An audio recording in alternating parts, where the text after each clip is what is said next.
Salut et merci d'être là. Ça vous dirait qu'on se penche aujourd'hui sur le premier grand tube d'un certain Michael Jackson? Don't Stop Till You Get Enough ouvre l'album Off the Wall en 1979 et lance la conquête planétaire du jeune Jackson, 21 ans, comme chanteur et danseur en solo.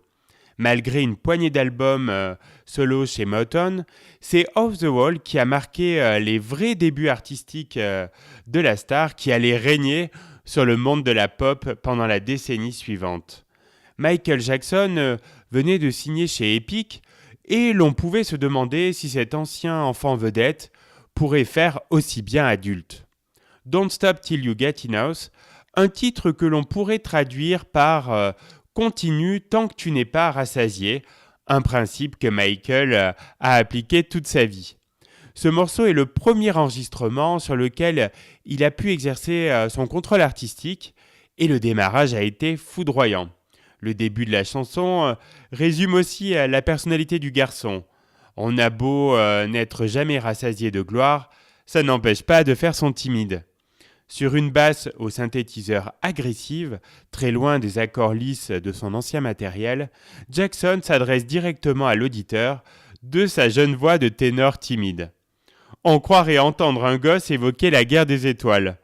Vous savez, je me demandais si vous pouviez rester là parce que la force a beaucoup de pouvoir et je me sens comme un who remplace la fin de la phrase et la force est effectivement là.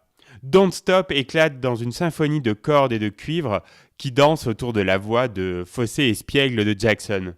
À la fois sexuel et pur, il pimente ses paroles de petits cris et de hoquets qui deviendront sa marque de fabrique, exprimant ainsi un flot de passion à peine contenu.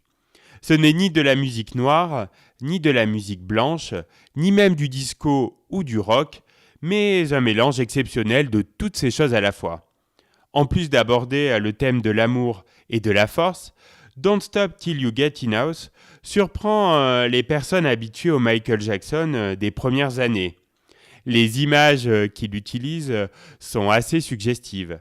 Michael fond comme de la cire chaude et demande à ce que les corps se rapprochent. Le chanteur, probablement amusé, assure que les gens pourront y entendre ce qu'ils veulent s'ils ont l'esprit mal placé. Sorti dans la chaleur de l'été 1979, le titre ne tarde pas à séduire le public. Aux États-Unis, il se classe numéro 1 du Billboard et devient disque de platine avec 2 millions d'exemplaires vendus.